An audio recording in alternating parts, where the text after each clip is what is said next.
दोस्तों अब वे समय आ गया है जब भारत और एमटीसीआर के जो सदस्य हैं वे अपनी पावर का इस्तेमाल करें और वह कर भी रहे हैं। दोस्तों उन्होंने महापरीक्षण शुरू किया है और इस महापरीक्षण से डरकर अब चीन ने बड़े बड़े देशों के नेता से बात करना शुरू कर दी है। दोस्तों यहां तक कि भारत को भी फोन कर रहा है चीन, केवल इसलिए कि भारत उसे एमटीसीआर में सदस्यता दिलाने में मदद करे। लेकिन हम आपसे पूछना चाहते हैं कि क्या इस तरह से भारत को एमटीसीआर की सदस्यता चीन को दिलानी चाहिए या नहीं? आप कमेंट बॉक्स में जरूर बताएं। अब आपको बता रहे हैं कि अब महापरीक्षण क्यों हो रहा है और कौन कौन देश कर रहा है और इस महापरीक्षण में क्या कुछ होगा, ये तमाम चीजें अब आपको डिटेल में बताते हैं। दोस्तों ये जो तस्वीर आप इस समय देख रहे हैं, इस तस्वीर ने काफी ज्यादा खलबली मचा रखी है। आपको बता दें कि यह जो तस्वीर आपको दिख रही है, इसका परीक्षण करने वाला है भारत और इस एक परीक्षण से सारी की सारी तस्वीर बदलने वाली है। यह जो आप तस्वीर देख रहे हैं, यह हमारे इसरो की उस समय की तस्वीर है जब बैलगाड़ी पर सामान आता था, रॉकेट वगैरह उसके मटेरियल साइकिल पर आया करते थे और दुनिया भारत का मजाक बनाती थी कि भारत स्पेस के लिए जो एक एलिट क्लब है, उस क्लब में अपनी गाय के साथ घुसना चाह रहा है।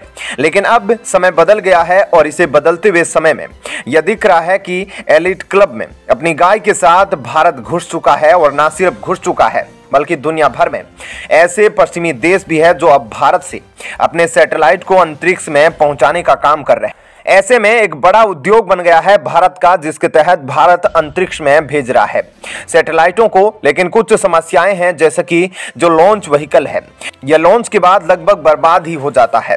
मतलब हर बार भेजने का खर्चा काफी ज्यादा बढ़ जाता है। ऐसे में अगर रीयूजेबल लॉन्च व्हीकल हो, यानी कि लॉन्च हो और व्हीकल वापस धरती पर आ जाए, जैसे कि धरती पर प्लेन लैंड करते हैं वैसे ही लैंड कर जाए, तो भारत इसका फिर से इस्तेमाल कर सकता है। अब इसरो ने इसी चीज को लेकर नए रीयूजेबल लॉन्च व्हीकल का निर्माण किया है। बेंगलुरु में करीब 220 किलोमीटर दूर इसका जल्द ही परीक्षण होने वाला है और इस महापरीक्षण से इन देशों को अनुमति है पहले से, क्योंकि ये एमटीसीआर के सदस्य हैं कि वे 400 किलोमीटर की रेंज तक वार कर सकते हैं। दोस्तों जिसका परीक्षण होने वाला है उसका नाम है RLVTD, जो पूरी तरीके से रीयूजेबल व्हीकल के तौर पर तैयार किया जा रहा है, जिसे GSLV या PSLV के साथ भेजा जाए और यह ऑर्बिट में सैटेलाइट को छोड़कर वापस आ सके और रनवे में लैंड कर सके। इसके लिए इसे प्रोग्राम किया जा रहा है। ऐसे में अगर यह सफल हो गया तो भारत के लिए यह बड़ी उपलब्धि से कम नहीं होगा और चीन इसी वजह से काफी डरा सहमा हुआ है, क्योंकि चीन के पास एमटीसीआर की सदस्यता नहीं है। इस वजह से वह महापरीक्षण का हिस्सा नहीं होगा। ऐसे में अब घबराकर चीन जगह जगह पर फोन लगाने में लगा हुआ है। खासकर चीन उन देशों को फोन लगा रहा है जिनके पास एमटीसीआर की सदस्यता है, क्योंकि एमटीसीआर में सदस्यता पाने के लिए चीन को सभी सदस्य देशों की मदद की जरूरत होगी, ताकि वह चीन को भी एमटीसीआर की सदस्यता दिलाने में मदद कर सके। ऐसे में जब चीन ने भारत से इस मामले में मदद मांगी तो भारत ने अभी तक चीन को इस बारे में कोई जवाब नहीं दिया है। लेकिन यह बात तो तय है कि भारत चीन को इस मामले में बिल्कुल भी मदद नहीं करने वाला, क्योंकि यूएनएससी में भारत को वीटो दिलाने के लिए कभी चीन भारत के पक्ष में नहीं आता है। तो ऐसे में यकीनन भारत भी इस मामले में चीन की कोई मदद नहीं करेगा। तो दोस्तों ऐसे में इस खबर के बारे में आपकी क्या राय है, हमें कमेंट करके जरूर बताएं। और अब आपको बताते हैं ऐसी ही एक और बड़ी खबर। दोस्तों पाकिस्तान के पास जो भी इनकम टैक्स से पैसे आते हैं, यानी कि उसकी सरकार के फंड में जो पैसे आते हैं, वहां के बड़े बड़े उद्योगपति इनकम टैक्स के रूप में देते हैं। उस पैसे को सबसे ज्यादा पाकिस्तान यूज करता है तो वह आर्मी पर करता है, या उसकी बस मंशा यही रहती है कि भारतीय आर्मी से उसकी आर्मी कभी नीचे ना हो। लेकिन शायद उसे यह पता नहीं कि इंडियन आर्मी पाकिस्तान आर्मी से 10 गुना ज्यादा ताकतवर है। पाकिस्तान की तो भारत से तुलना ही बेकार है। लेकिन इन सब के बीच पाकिस्तान ने अपने एयरफोर्स यानी कि अपनी वायुसेना पर बड़ा ऐलान किया है।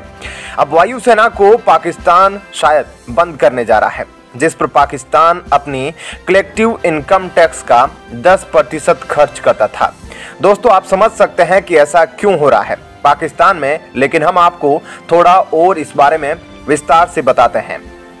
दोस्तों अगले 2 साल में पाकिस्तान को 40 अरब डॉलर का कर्जा चुकाना है, जो कहीं ना कहीं संभव नहीं दिखाई दे रहा है, क्योंकि जैसा कि आप सब पाकिस्तान की आर्थिक हालत को जानते हैं, इस समय पाकिस्तान की स्थिति क्या चल रही है। पाकिस्तान की जनता इस समय इतनी परेशान है कि उन्हें खाने के लिए आटा, गैस सिलेंडर और यहाँ तक कि जरूरी सुविधाएं भी नहीं मिल रही है। ऐसे में वहां की जनता अब सड़कों पर आ गई है और तरह तरह के विरोध प्रदर्शन कर रही है, और पाकिस्तान सरकार भी अलग अलग देशों में जाकर कर्ज मांगने में लगा है। ऐसे में कई जगह तो उसे मदद मिली, लेकिन कुछ जगह से उसे कोई मदद नहीं मिली, और जहां से पाकिस्तान को मदद मिली भी है वह भी कर्ज के तौर पर मिली है, यानी कि पाकिस्तान को उसे कुछ ही समय बाद वापस लौटाना होगा, यानी पाकिस्तान का दिवालिया होना तय है।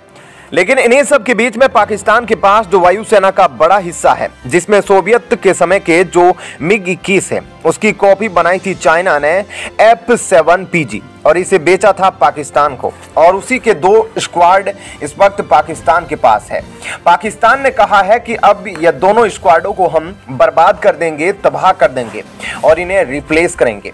अब ये रिप्लेस किससे कर रहे हैं, तो आपको बता दें कि इन्हें रिप्लेस करने के लिए इन्होंने चुना है चाइनीज F-17 फाइटर जेट को, जिसका प्रोडक्शन और मेंटेनेंस पहले ही बंद हो चुका है। ऐसे में इस बात से आप अंदाजा लगा सकते हैं कि अब ऐसा लगता है जैसे पाकिस्तानी वायुसेना पूरी तरीके से खत्म हो रही है।